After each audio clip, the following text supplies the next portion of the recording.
Assalamualaikum warahmatullahi wabarakatuh. Ketemu lagi di channel Nur Laila YK dalam bahasan sosiologi pedesaan dengan topik modal sosial. Ya, tujuan dari pembelajaran ini adalah mahasiswa diharapkan memahami terkait dengan modal sosial serta mampu mengimplementasikannya di masyarakat pedesaan. Ya, kita awali dari sejarah tentang istilah modal sosial. Konsep modal sosial ini muncul dari pemikiran bahwa anggota masyarakat tidak mungkin mampu mengatasi permasalahannya sendiri, sehingga perlu adanya kebersamaan, kerjasama, serta hubungan yang baik dengan anggota masyarakat. Nah, pemikiran inilah yang kemudian mengilhami seorang pendidik di Amerika Serikat yang bernama Lydia Jackson Hanifan pada awal abad ke-20 membuat sebuah konsep, mengenalkan sebuah konsep modal sosial pertama kalinya dalam sebuah tulisan The Rural School Community Center. Nah, kemudian Hanifan mengatakan bahwa modal sosial bukanlah modal dalam arti biasa, bukan kayak kekayaan atau uang, tetapi mengandung arti kiasan yang keberadaannya sangat penting, yang menjadi sebuah aset dalam kehidupan bermasyarakat. Nah, menurut Hanifan, modal sosial ini berwujud kemauan baik, rasa persahabatan, saling simpati, kemudian hubungan sosial dan kerjasama yang erat antar individu dan keluarga yang ada di dalam suatu kelompok sosial.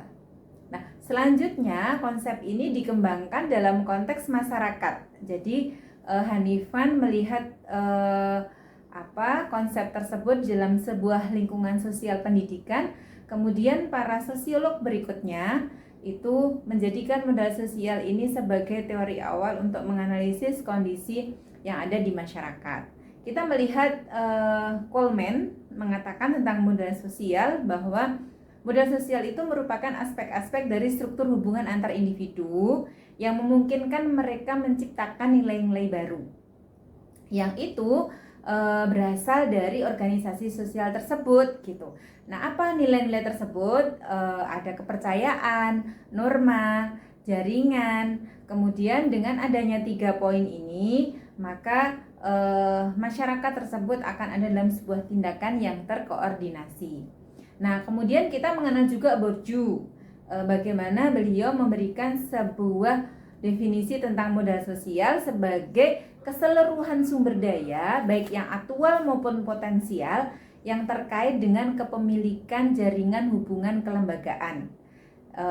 Nah, setiap anggota suatu kelompok sosial ini akan memiliki sebuah kualitas hubungan tergantung bagaimana individu tersebut mengaplikasikan nilai-nilai yang ada dan disepakati sebagai sebuah modal sosial.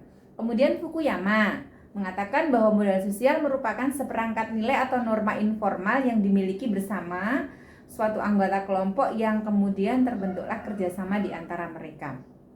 Nah, selanjutnya Putnam dan Fukuyama juga menjelaskan bahwa batasan modal sosial bukanlah milik pribadi untuk mendapatkan keuntungan, tetapi dia adalah nilai-nilai kelompok, bahkan komunitas atau yang lebih besar lagi yaitu negara. Komunitas mampu membangun modal sosial melalui pengembangan hubungan aktif, partisipasi, penguatan kepemilikan, kepercayaan kepada komunitas, serta kegiatan-kegiatan lain yang memungkinkan suatu kelompok sosial ini terus-menerus berkembang dengan modal sosial yang semakin kuat. Nah, individu hanya memiliki modal manusia, bukan sosial. Nah, apabila individu ini bergabung dalam suatu kelompok sosial, nah maka modal tersebut menjadi suatu modal yang terkalkulasi dalam sebuah masyarakat.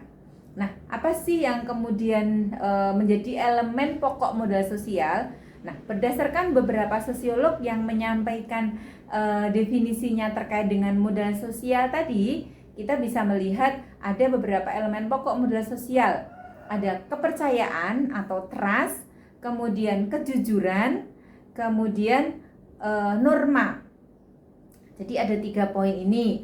Nah, kemudian elemen tersebut kemudian menjadi sebuah entitas yang ada dalam suatu komunitas, baik itu komunitas yang paling kecil yaitu keluarga, kemudian dalam masyarakat, dalam sebuah organisasi-organisasi yang informal misalnya, atau organisasi sosial, dan juga negara. Nah, misalnya ada di paguyuban atau kelompok tani atau asosiasi dan lain-lain yang dilandasi dengan norma, nilai, kemudian solidaritas, toleransi, kepercayaan, dan kerjasama. Di sanalah kemudian elemen modal sosial itu menjadi semakin kuat. Nah, kemudian dimensi modal sosial itu ada dua. Yang pertama adalah dimensi kognitif atau diistilahkan dengan dimensi kultural, yaitu berkaitan dengan nilai-nilai sikap dan keyakinan yang mempengaruhi kepercayaan, solidaritas, maupun resiprositas yang mendorong ke arah tercapainya kerjasama. Nah, sementara ada juga dimensi yang kedua, yaitu dimensi struktural.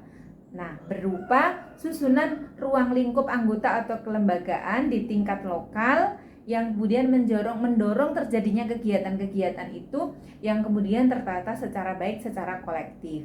Nah, dinamika kedua hubungan ini, baik itu dimensi kognitif atau kultural maupun dimensi struktural, itu akan menjadi suatu elemen yang saling melengkapi dalam menjaga keharmonisan suatu organisasi. Nah, sementara Putnam dan Fukuyama juga menjelaskan bahwa batasan modal sosial bukanlah milik pribadi, tetapi dia menjadi milik kelompok dan komunitas. Nah, kemudian teman-teman, selanjutnya kita melihat seperti apa sih implementasi modal sosial di dalam masyarakat pedesaan.